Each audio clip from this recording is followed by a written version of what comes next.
ابن بطوطہ لکھتے ہیں کہ یہاں دریا کنارے ایک وقت ایسا بھی آیا کہ ہندو متاثر ہوئے تو کچھ مسلمان بھی متاثر ہو گئے. کہنے لگے دریا کے کنارے سال کی جو آخری تاریخ ہوتی ہے نا، آخری تاریخ سمجھ لیں 29 ذی الحج، سال کے آخر پہ نا شیطان آتا ہے. ایک بت خانہ ہے، اس میں شیطان آتا ہے اور شیطان آ کے اس بت خانے پہ قبضہ کرتا ہے. تو اگر وہاں ایک کنواری لڑکی نہ بٹھائی جائے تو وہ سارے ملک پہ قبضہ کر لے گا اور سب کو مار ڈالے گا. لہذا ایک لڑکی کی بلی چڑھائی جائے گی، اس کو بٹھایا جائے گا بت خانے میں رات کو. کنواری لڑکی ساری رات وہاں بیٹھے گی، صبح جب لینے جاتے تو لڑکی مری ہوتی. شیطان آیا ہے تو اس کو نا یہ دینی ہے، تو تب اس نے جان چھوڑ. یہ رسم تھی. میں اکثر کہتا ہوں ہمارے تو جو دروازے پہ بھیک لینے آتا ہے وہ بھی قسمت کا حال بتاتا ہے. جس کی اپنی قسمت خراب ہے کہ مانگتا پھر اپنی قسمت کا یہ حال ہے کہ در در کا بھکاری ہے، قسمت کی حال بتاتا ہے. اور کئی دفعہ سونا بھی ڈبل کر دیتے ہیں. وہ پتہ تب چلتا ہے جب سنگل بھی غائب ہو جاتا ہے. خدا کا خوف کرے، یہ قسمت کا حال بتائے گا جو روٹیاں مانگتا ہے. کچھ تو تھوڑا سا معیار زندگی بنائے. ہم مسلمان ہیں، ان کا بھی نظریہ بن گیا. مسلمان بھی اس نظریے کا شکار ہو گئے کہ جناب سال کے آخر میں ایک کنواری لڑکی بٹھائیں گے ورنہ وہ سارے ہندوستان کو مار دے گا. ایک حافظ ابو البرکات رحمت اللہ علیہ نام کے بزرگ ہوتے تھے اور سلسلہ عالیہ چشتیہ کے شیخ بھی تھے. لیکن اللہ کی قدرت یہ تھی کہ ان کے چہرے پر داڑھی اور مونچھیں نہیں آئی. کچھ لوگوں کے نہیں نہ آتے بال، کیا کہتے ہیں ان کو، کھودے. وہ ہمارا ایک لفظ ہے، بولتے ہیں پنجابی میں. ان کے چہرے پہ داڑھی نہیں تھی. وہ بھی کبھی کبھی اس رستے گزرا کرتے تھے تو قریب ہی ایک بوڑھی اماں کا مکان تھا. تو اماں بڑی مہمان نواز تھی. اس نے دروازے پہ، اگر بیوہ عورت تھی، ایک ہی اس کی بیٹی تھی، دروازے پر اس نے مہمان خانہ بنایا ہوا تھا. آنے جانے والے کو کھانا کھلاتی، چائے پہ شوق تھا اس کا. اور حافظ صاحب دن کے وقت وہاں آئے. اماں بڑا رو رہی تھی، کھانا بھی نہ ملا، چائے بھی نہ ملی. تو کہنے لگے میں تو اس رستے اس لیے آیا تھا کہ یہاں ٹھہروں گا. مہمان نوازی یہاں اچھی ہوتی ہے، ہوٹل تو ہوتے نہیں تو مہمانوں کو مہمان خانوں میں ٹھہرنا پڑتا تھا. تو اماں کدھر ہے؟ تو کہا اماں بڑی پریشان ہے. حافظ جی نے کوشش کی، نیک آدمی تھے، کہ اماں سے ملاقات ہو جائے. حافظ جی کا کمال یہ تھا کہ حافظ اتنے پکے تھے کہ ایک جگہ بیٹھ کر قرآن پاک شروع کرتے تھے اور وہی سارا ختم بھی کر دیا کرتے. اتنی پکی منزل کے حافظ تھے. تو حافظ ابو البرکات صاحب وہاں بیٹھے. وہ اماں کوئی بزرگ تھے حافظ صاحب، وہ اماں سے کسی طریقے ملاقات کی تو اماں ملتے ہی رونے لگی چیخے مار کے. اماں کیا ہوا؟ کہنے وہ مر جائے گی میری بیٹی. قرآن اندازی ہوئی ہے تو میری بیٹی کا نام نکل آیا. اب بیٹی کو جانا ہی پڑے گا، یہ ہمارے ان کچھ علاقوں کا طریقہ ہے. حافظ جی کہنے لگے اماں تو اس طرح کر، میں لوگوں کو سمجھاتا ہوں کہ یہ غلط ہے، شریعت اس کو پسند نہیں کرتی. تو میرے ساتھ انہوں نے کہا یہ لوگ نہیں مانیں گے، بہت سارے ہندو بھی ہیں، بہت سارے مسلم بھی ہیں، تھوڑی مانیں گے. حافظ جی کہنے لگے اماں پھر ایک اور حل بھی ہے. میرے چہرے پہ کون سا داڑھی ہے؟ تو بیبیوں والے کپڑے مجھے دے. آج میں بیٹھتا ہوں وہاں، دیکھتا ہوں کون سا شیطان آتا ہے. عقیدہ مضبوط ہو نا. اقبال کیا کہتے ہیں ارادے جن کے پختہ ہو، نظر جن کی خدا پر ہو، تلا تم خیز موجودوں سے وہ گھبرایا نہیں کرتے. کہا مجھے دو کپڑے بیبیوں والے، میں بیٹھتا ہوں. اماں کہنے لگی وہ شیطان واقعی آتا ہے. آج تک جتنی بچیاں گئی ہیں سویرے مردہ ملی ہیں. بڑی سمجھنے والی بات ہے، غور کرنا. جتنی گئی ہیں ساری مردہ آئی ہیں. تو حافظ جی آپ کو جب وہ شیطان رات کو دیکھے گا نا، آپ آئے ہیں تو آپ کے تو وہ زیادہ ٹکڑے کرے گا کہ اس نے دھوکہ کیا، مرد ہو کے عورتوں کی جگہ پہ آیا. آپ نہ گئے. حافظ جی کہنے لگے ٹکڑے میرے ہونے ہیں، آپ فکر نہ کریں. دریا کنارے بت خانہ تھا. حافظ جی عورتوں والا لباس پہن کے وہاں بیٹھ گئے. حافظ صاحب کہتے ہیں 3 دفعہ میں نے رات کو باہر نکل کے دریا پہ وضو بھی کیا. ساری رات میں نے قرآن پاک پڑھا اور جب فجر کا وقت ہوا تو باہر نکل کے میں نے اذان پڑھی. لوگ آئے تو میں نے جماعت کرائی. اور فرماتے ہندو مسلمانوں سب کو بلا کے میں نے کہا کہ اگر آج کے بعد شیطان نہ آئے تو ہندو کلمہ پڑھتے ہو سارے؟ نے کہا جی پڑھتے ہیں. فرمایا لو پھر میں بالکل صحیح سلامت آ گیا، کوئی شیطان نہیں آیا. کہتے سب ٹھیک ہو گیا. اب لوگ کہنے لگے حافظ جی بات تو آپ کی ٹھیک ہے پر وہ بی بی کیسے مر جاتی تھی؟ جس کو ہم رات کو بٹھاتے تھے سویرے مردہ ملتی تھی تو اس کو کون مارتا تھا اگر شیطان نہیں آتا؟ حافظ جی سمجھانے لگے کہ شیطان وسوسہ دیتا ہے پر زندگی موت اس کے ہاتھ میں. وسوسہ دیتا ہے، جتنی اس کو گنجائش ہے وہ کرتا ہے. کہا پھر وہ بی بی کیسے مرتی تھی؟ تو حافظ جی نے ایک بہت بڑی بات سمجھائی. کہنے لگے اصل بات یہ جس آدمی کو پتا ہونا میں نے سویرے مر جانا ہے وہ ڈر سے ہی مر جاتا ہے. اس کو پتا ہونا کہ میں یہاں مرنے آیا ہوں تو وہ ڈر سے ہی. فرمانے لگے اس کا عقیدہ کمزور ہو جاتا تھا، وہ نفسیاتی طور پر سمجھتی تھی کہ میں نے مرنا ہی مرنا ہے. تو خوف ہوتا تھا، کوئی قریب نہیں آتا تھا. دریا اور جنگل دائیں بائیں، تو صبح تک اس عورت کا دل بند ہو جاتا تھا. تو وہ خوف سے ہی اسے کوئی شیطان نہیں مارتا. اللہ کی عبادت کریں، عبادت سے برکت آتی ہے. حضرت ابو ادریس خولانی رحمت اللہ علیہ حضرت معاذ بن جبل کے شاگرد تھے، تابعی بزرگ تھے. فرماتے ہیں کہ میں جب سے حضرت معاذ بن جبل کی صحبت میں بیٹھا نا تو برے کاروباروں سے میری تربیت و چاٹ ہو گئی. کئی کاروبار میں دیکھتا تو جھوٹ بولنا پڑتا، اس میں بڑا کچھ کرنا پڑتا، تو مجھے ڈر آتا.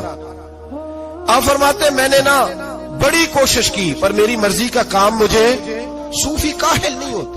فرماتے ہیں میرے اندر طاقت تھی کہ میں حلال کما کے بچوں کو کھلاؤں پر میری مرضی کا کام نہیں ملتا تھا. حد ہو گئی. اور جب انسان نے گرم ریت پہ اور جب اثر ہوئی نا تو میں نے اپنے رومال میں نا تھوڑی سی ریت باندھ لی. گھر کی دیواریں چھوٹی چھوٹی تھی. میں نے کہا بیوی نے دیکھا نا خالی ہاتھ آیا ہے تو اندر سے شور کرے گی، ہم سائے بھی سنیں گے. تو چلو جب دیکھے گی نا رومال میں کچھ ہے حوصلہ کرے گی، جب اندر جاؤں گا تو سمجھا لوں گا. آپ مسکرا رہے ہیں نا ہلکا ہلکا، اس کا مطلب ہے ان باتوں میں کافی صداقت ہے. پرانے بزرگ کر گئے تو اس کا مطلب یہ ہے کہ ان میں بہرحال کافی حد تک صداقت ہے. یہ شور ہوتے رہتے. کہتے میں نے وہ کہا کہ چلو دور سے دیکھے گی تو گھر جا کے سمجھا لوں گا. آپ فرماتے پہلے میری بیوی دروازے پہ بیٹھی رہتی تھی، بچے بیٹھے رہتے تھے، منتظر ہوتے تھے کہ کچھ لے کے آئے، گھر میں فاقہ ہوتا. آج میں گیا تو شور ہی کوئی نہیں، کوئی شے نظر نہ آئی. وہ ریت سے بھرا ہوا میرا پلو میں نے دروازے کے ساتھ رکھا، اندر چلا گیا. بیوی کو آواز دی کہاں ہو؟ کہنے لگی منہ ہاتھ دھو لو، میں روٹی لے کے آئی. حد ہو گئی، روٹی کدھر سے آئی؟ اس گھر میں تو فاقے تھے، کھانا کدھر سے آیا؟ کہتے روٹی لائی، سلاد بھی لائی، دودھ بھی لائی، اس زمانے میں جو نعمتیں تھی پھل بھی لائی، سارا آ گیا. میں نے گھور کے دیکھا، میں نے کہا کدھر سے آیا یہ سارا کچھ؟ کہاں ہے بچے؟ کہنے لگی روٹی کھا کے باہر نکل گئے. میرے دل میں خیال آیا میری بیوی کا کردار تو چاند سے زیادہ اجلا ہے، تو یہ سارا کچھ کیسے آیا؟ میں نے کہا یہ کہاں سے آیا سارا کچھ؟ تو کہتی ہے میری طرف دیکھ کے کہنے لگی پتہ نہیں آج کس کریم کی مزدوری کرنے چلے گئے تھے، پتہ نہیں کس کریم کی مزدوری پہ چلے گئے تھے. زور ہوئی ہے تو اس نے اناج کی بوریاں بھیجی ہیں، چاول بھیجے ہیں، پھل بھیجے ہیں، اتنا کچھ بھیجا ہے کہ میرے گھر میں رکھنے کو جگہ ہی کوئی نہیں. یہ کہتے کہتے اٹھی اور کہنے لگی پہلے ہی بڑا آیا تھا، اب اور کیا لائے ہو؟ آپ فرماتے میں سکتے میں تھا، اس نے جا کے میرا رومال جو کھولا، میں ریت لایا تھا، رب کریم نے ہیرے بنا دیے، وہ ہیرے بن گئے. آپ فرماتے کہنے لگی کس کریم کی مزدوری پہ گئے تھے؟ فرماتے میں اٹھا اور کچی زمین پہ سر سجدے میں رکھا. میں نے کہا مالک میں ساری زندگی دنیا راضی کرتا رہا، لوگوں کے دروازوں پہ کھڑا رہا، تعلقات بنا کر تھوڑی سی روزی کے لیے جدوجہد کرتا رہا، دھتکارا گیا، ستایا گیا. مولا میں تو تیرے دروازے پہ آج آیا ہوں، پوری دیہڑی بھی نہیں لگائی، زور سے سر ڈیوٹی کی ہے، اللہ تیری تھوڑی مزدوری کا اتنا اجر ملتا ہے؟ خدایا تو اتنا نوازتا ہے. فرمایا اللہ میں محنت بھی کروں گا، کام بھی کروں گا، لیکن دنیا کی مزدوری تھوڑی کروں گا، مالک تیری عبادت زیادہ کروں گا. بھائی یاد رکھو ہم ساری زندگی لوگ قبروں میں چلے گئے، مسجد نہیں آئے. قبروں میں الہاکم التکاثر حتی زرتم المقابر، قبر میں جانے کا ٹائم آیا، لوگوں کی نمازیں پڑھ دی گئیں پر لوگوں نے نمازیں شروع نہیں کی. نمازیں پڑھ دی، کہیں لے جاؤ، شادی کا موقع ہے تو وہ کراچی جانے کو تیار ہے، لیکن چند فرلانگ پہ مسجد ہے، مسجد جانے کو تیار ہے. اللہ کے ولی کی علامت ہے وہ عبادت گزار ہوتا ہے. اور جو نہ نماز پڑھے نہ نماز پڑھائے وہ زندیق تو ہو سکتا ہے، پیر ہو سکتا، میں ذمہ داری سے کہہ رہا ہوں، زندیق تو ہو سکتا ہے پر پیر ہو سکتا بالکل. وہ کہتا ہے میں تکبر کرنے والوں کو پسند نہیں کرتا، وہ کہتا ہے فسادی پسند نہیں ہے، وہ فرماتا ہے کہ راہوں میں کجی کرنے والے پسند نہیں ہیں، وہ فرماتا ہے کہ بدعہدیاں کرو گے تو میں صبح قیامت تم سے سوالات کروں گا. اللہ تبارک و تعالیٰ بہت ساری چیزوں کو ناپسند کرتا ہے، ناراض ہو جاتا ہے.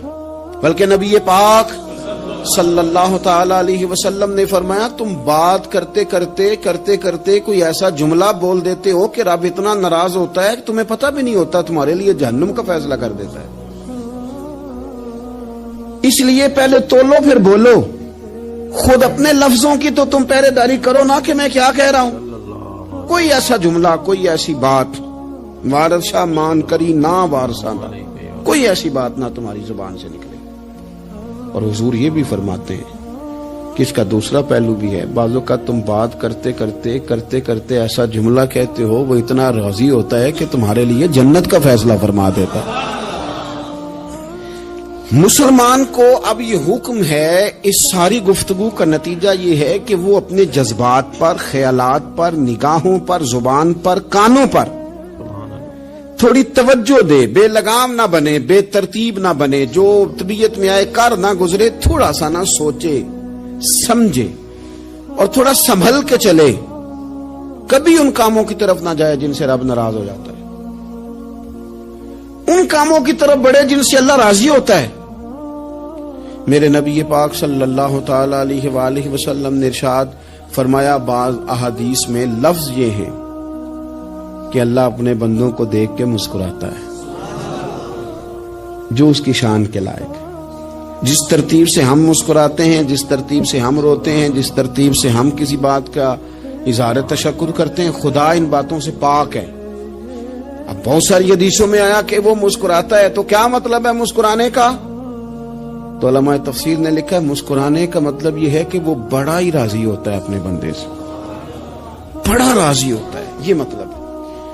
ایک تو مسکرانے کا مطلب یہ کہ وہ بڑا راضی ہو گیا، بڑا راضی ہو گیا، وہ مسکرا دیا اپنے بندے پہ. اور ایک اس کا معنی خود نبی پاک صلی اللہ تعالی علیہ وسلم نے بیان فرمایا. مسند امام احمد بن حنبل میں حدیث ہے، حضور سید عالم علیہ السلام سے صحابہ نے پوچھا، یا رسول اللہ شہید تو بڑے لوگ ہوتے ہیں، شہیدوں میں افضل کون ہے؟ تو اللہ کے حبیب علیہ الصلوۃ والسلام فرمانے لگے، وہ والا بندہ جو ڈٹ گیا تھا کافروں کے مقابلے میں، وہ ہلا نہیں، پوری طرح ڈٹ کے جو لڑا وہ شہداء میں افضل ہے. حضور فرماتے ہیں وہ جنت کے بالا خانوں میں سیر کرے گا اور رب اسے دیکھ کے مسکرائے گا. رب اسے دیکھ کے مسکرائے گا، اللہ تعالیٰ مسکراتا ہے اسے دیکھ کے. اور ہے نا پہ پورے کر چھڑے نے دیکھو نا جی کتنا اس کو راضی ہوا ہے. تو انسان کیا کرتا ہے کہ کوشش کرتا ہے، چھوٹا بچہ بھی ناراض نہ ہو تو وہ چیزیں وہ ڈھونڈتا ہے کہ اس کو کیا پسند ہے، چاکلیٹ لے جاؤں، فلاں چیز لے جاؤں، آئس کریم لے جاؤں. تو ایک بچے کے لیے، گھر کے لیے، سربراہ کے لیے اتنی محنت کرتے ہو تو وہ کام بھی ہمیں ڈھونڈ کے تلاش کرنے چاہیے نا جس سے رب راضی ہوتا ہے، اللہ راضی ہوتا ہے. بتاؤں وہ کون کون سے کام ہیں؟ نبی کریم صلی اللہ تعالی علیہ وسلم نے ارشاد فرمایا 3 لوگ ہیں جنہیں دیکھ کے رب مسکراتا ہے. یا رسول اللہ صلی اللہ علیہ وسلم وہ کون کون سے؟ تو محبوب فرمانے لگے، ایک وہ بندہ ساری مخلوق سوئی ہے، آدھی رات ہے، رات کا پچھلا پہر ہے، اس نے اٹھ کے وضو کر لیا، مصلی پہ کھڑا ہو گیا خدا کی یاد میں. فرمایا اسے دیکھ کے رب مسکراتا ہے جو اس کی شان کے لائق ہے. مسکراتا ہے اللہ. یہ تو سونے کا ٹائم تھا، یہ تو گہری نیند آنے کا وقت تھا، رات کا پچھلا پہر. رات پوے تے بے درداں نو نیند پیاری آوے، تے درد منداں نو یاد سجن دی ستیاں وی آن جگاوے. اور ساون کی کالی راتوں میں جب بوندا باندی ہوتی ہے، وہ راتوں کو اٹھ اٹھ روتے ہیں جب خلقت ساری سوتی ہے. اللہ مسکراتا ہے. اور سننا میرے بھائی، میرے نبی پاک صلی اللہ تعالی علیہ وسلم فرماتے ہیں جب مسلمان نماز کے لیے صفیں بناتے ہیں نا، ترتیب لگ رہی ہوتی ہے، اب اللہ کی بارگاہ میں کھڑے ہوں گے، قیام کریں گے، رکوع کریں گے، سجود کریں گے. فرمایا جب مومن صفیں بناتے ہیں تو رب دیکھ کے مسکراتا ہے، مسکراتا ہے. کمال ہو گئے عروج بندگی کا جب بندے کو دیکھ کے رب مسکرائے. خدا بندے سے خود پوچھے بتا تیری رضا کیا ہے، مسکراتا ہے. اور میرے نبی پاک علیہ السلام فرماتے ہیں جب مجاہد جہاد کے لیے صفیں سیدھی کرتے ہیں. آج تو یہ رب کے نام پہ مرنے ہی آ گئے.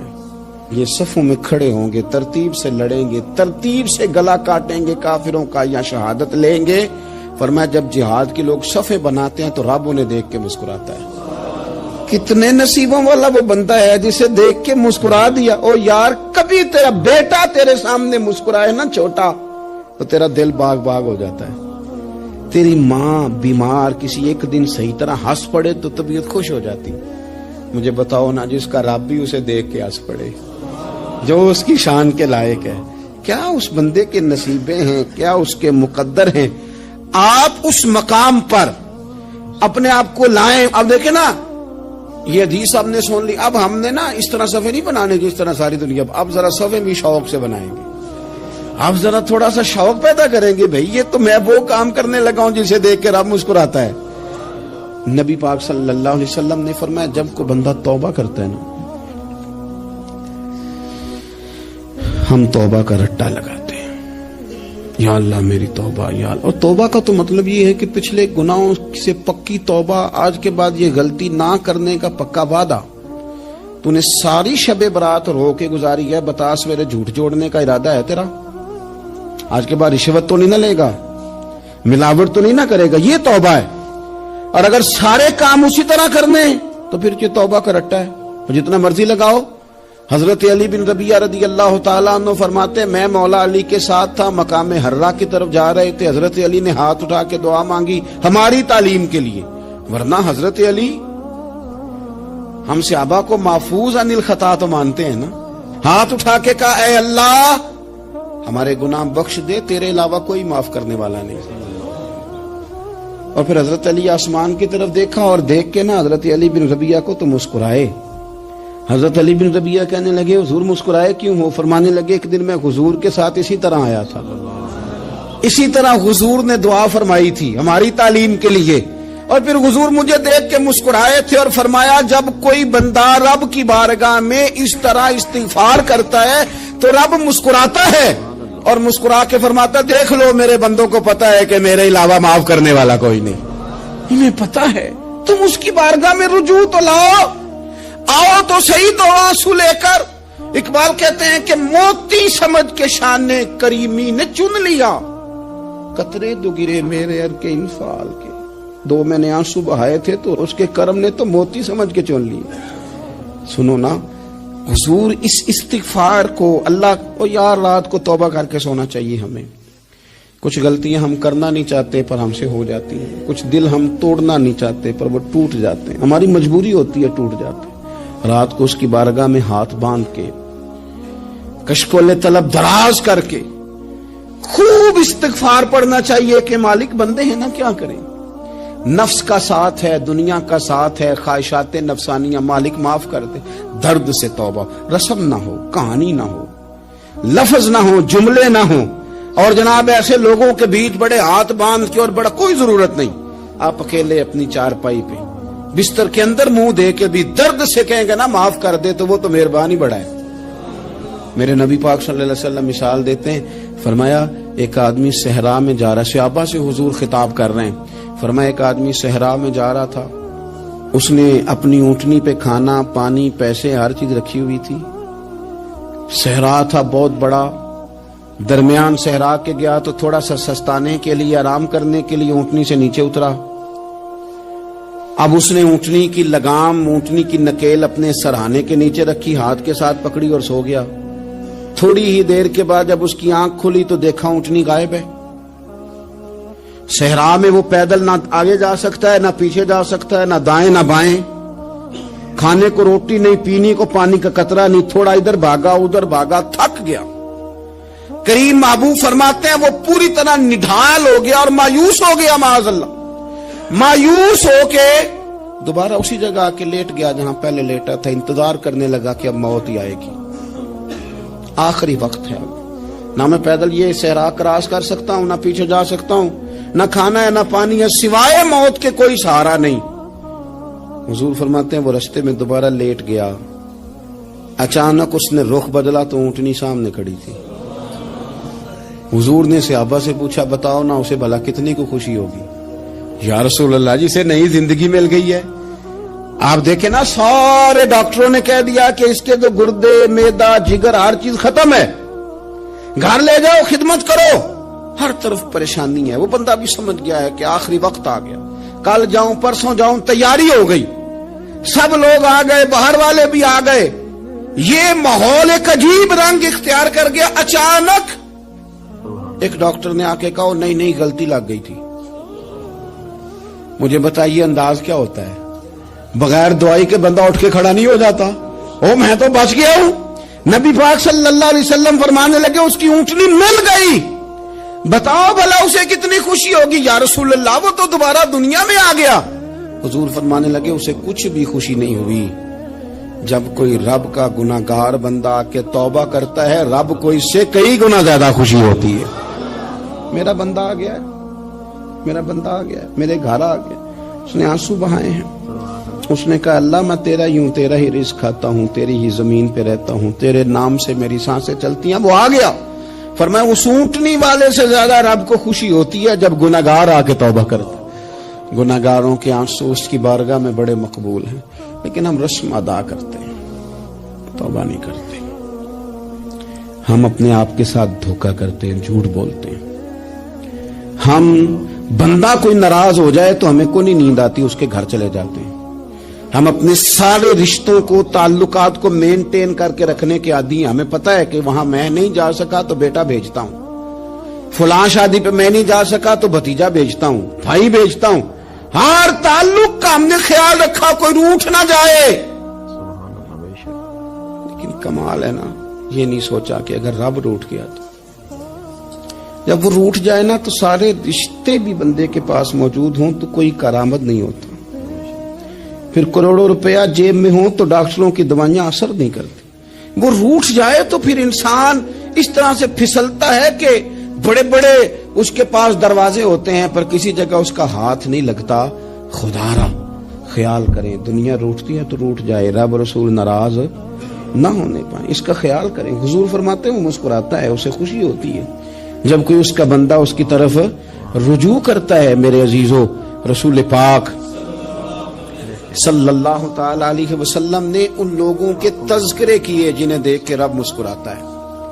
ہم نا گناہگاروں پر بھی فتویٰ دینے میں جلدی کرتے ہیں اور نیکی پر بشارت دینے میں بھی جلدی کرتے ہیں, حالانکہ یہ ہماری ذمہ داری نہیں. پتہ نہیں اللہ تعالیٰ کس کو کب توفیق توبہ دے کے اپنے قریب کر لے. نے کیوں ذمہ داری لے لی ہے جنت میں داخل کرنے کی اور نکالنے کی؟ یہ تو میرے رب کریم کا کرم ہے. وہ جس کو چاہے جب چاہے جتنا چاہے عطا کرے. لیکن کچھ لوگ نا بڑے پکے ہو گئے ہیں کہ شاید جو میں سوچ رہا ہوں وہی درست ہے.